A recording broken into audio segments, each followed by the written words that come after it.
Bienvenue dans cette nouvelle vidéo. Aujourd'hui j'ai Clem avec moi que j'ai rencontrée à Bali et qui a suivi la formation. Elle va pouvoir nous faire un petit retour d'expérience et nous parler de son dernier contrat et un peu la stratégie qu'elle a mis en place derrière. Est-ce que tu peux te présenter s'il te plaît? Bien sûr, alors moi c'est Clément. J'ai commencé la formation il y a 1 an et demi.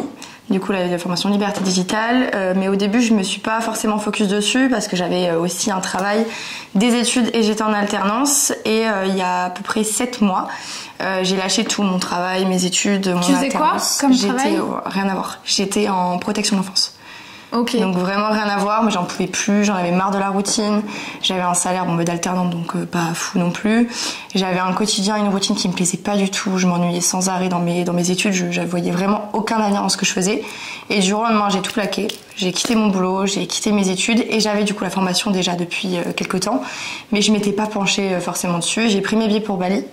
Donc je suis partie en octobre et là je me suis vraiment focus sur la formation. Et donc là j'ai commencé, j'ai mis près de 3 mois à me lancer, où j'ai suivi la formation tous les jours, tout le temps, H24, j'ai suivi. Quand t'étais à Bali du coup? Oui, quand j'étais à Bali. Et qu'est-ce qui a fait que justement t'as rejoint la formation? Alors j'ai rejoint la formation parce que à l'époque je connaissais pas du tout le community management. Je te suivais sur les réseaux depuis pas mal de temps. Les voyages aussi ça m'inspirait. Je me suis dit mais mon Dieu, c'est cette vie que je veux, c'est partir d'ici, partir de Bordeaux, partir de ces formations et de tout l'entourage qui m'entourait qui était hyper nocif et hyper négatif à Bordeaux. Okay. Et donc du coup ton contenu me plaisait, ce que tu dégageais, les valeurs que tu dégageais me plaisaient aussi. Donc je me suis dit je vais essayer, je vais tenter. Et au final je regrette pas du tout parce que c'est ce qui m'a permis à 100% de me lancer dans ce que je fais aujourd'hui. Après il y a du travail, de l'acharnement, de la discipline aussi derrière. C'est pas que la formation et que tout ça qui m'a permis. Mais avec du travail, de l'acharnement, de la discipline et tout l'univers qu'il y avait autour de cette formation, donc les accompagnements, les personnes que j'ai pu rencontrer à Bali aussi, ont fait qu'aujourd'hui j'ai réussi entre guillemets à construire un mini business pour le moment qui va faire que s'agrandir pour le reste quoi. Je me suis formée sur LinkedIn après ta formation et là à ce moment-là j'ai commencé réellement à m'y mettre à 100% et c'est ça qui en fait a fait qu'aujourd'hui j'ai trouvé des clients via LinkedIn où je bosse avec une agence maintenant.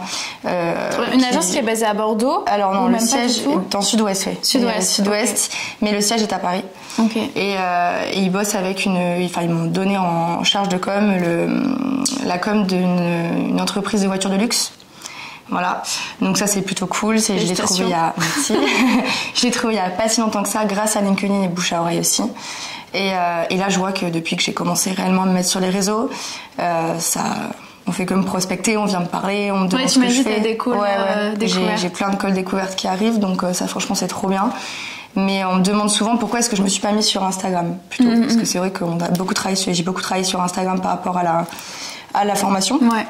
Mais c'est qu'en fait, moi, je veux travailler avec mes clients via Instagram. Et je me voyais pas travailler avec mes clients et travailler sur mon projet pro en plus sur un compte Instagram.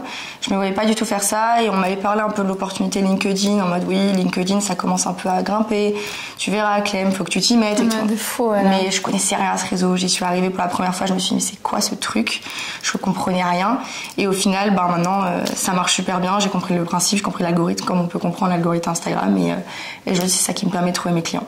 Ok, du coup aujourd'hui tu es seulement sur LinkedIn pour faire... Tu fais de la prospection ou t'attends que les gens viennent à toi? Les deux. Je fais de la prospection et après je fais des posts réellement visés sur le community management, digital marketing pour que les gens viennent à moi et ça se fait tout seul quoi. Mais oui, je fais beaucoup de prospection quand même. Trop bien. Et là du coup aujourd'hui avec ce contrat que tu as là, combien d'heures tu travailles par semaine ou par mois? Alors c'est un contrat où je travaille 6 jours par mois. Avec 2 et 1, ça fait à peu près 2 jours par semaine, 1 jour et demi, 2 jours par semaine. Que tu travailles vraiment genre un jour ou tu étales un peu sur la semaine? J'étale sur la semaine. Okay. J'étale sur la semaine parce que j'ai pas envie de forcément... Déjà, l'organisation avec l'agence, avec les programmations de postes et tout, c'est jamais fait... c'est jamais donné, je veux dire, le jour même.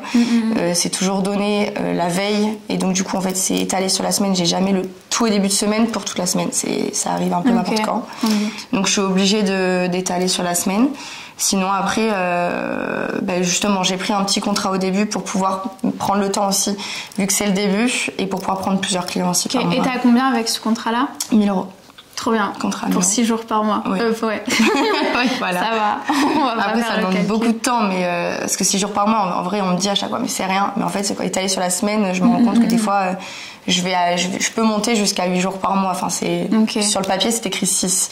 Mais des fois, il y a une charge de travail un peu plus conséquente. Donc, du coup, ça peut monter à 8. Mais en général, on avait dit 6. Donc, 6. Ok. Et du coup, tu m'avais dit aussi que peut-être qu'ils allaient te prendre pour d'autres oui, du coup, c'est une agence et ils travaillaient de base que sur du SEO, développement de site web. Et là, en fait, ils ont tellement de demandes au niveau des réseaux sociaux qu'ils cherchent des community managers.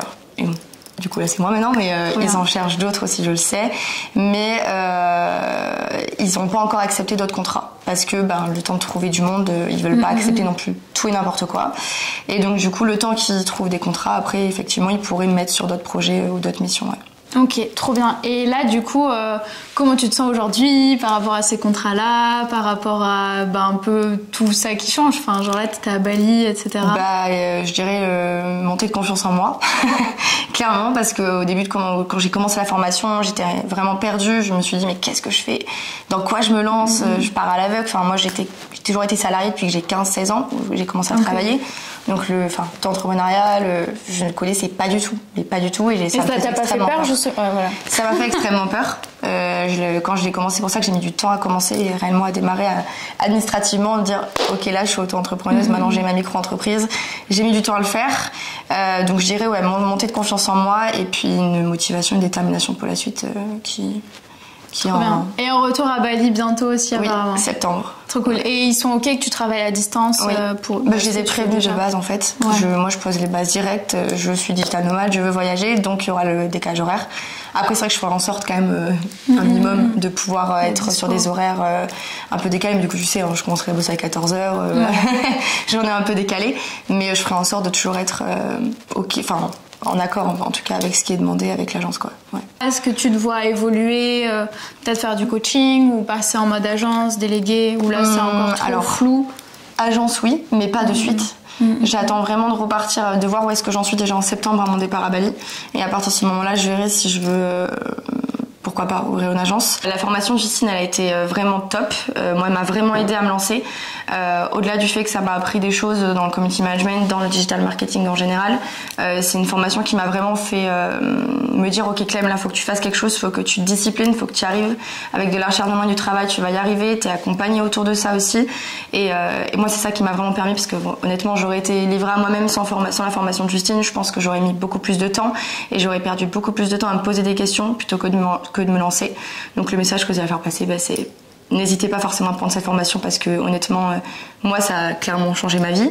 Voilà, aujourd'hui je suis passée du salariat à l'auto-entrepreneuriat, donc je voyage, je vis ma best life et puis voilà, donc merci à toi. Et merci à toi Clem d'avoir pris le temps de nous raconter un peu ton parcours et ton retour d'expérience dans la formation.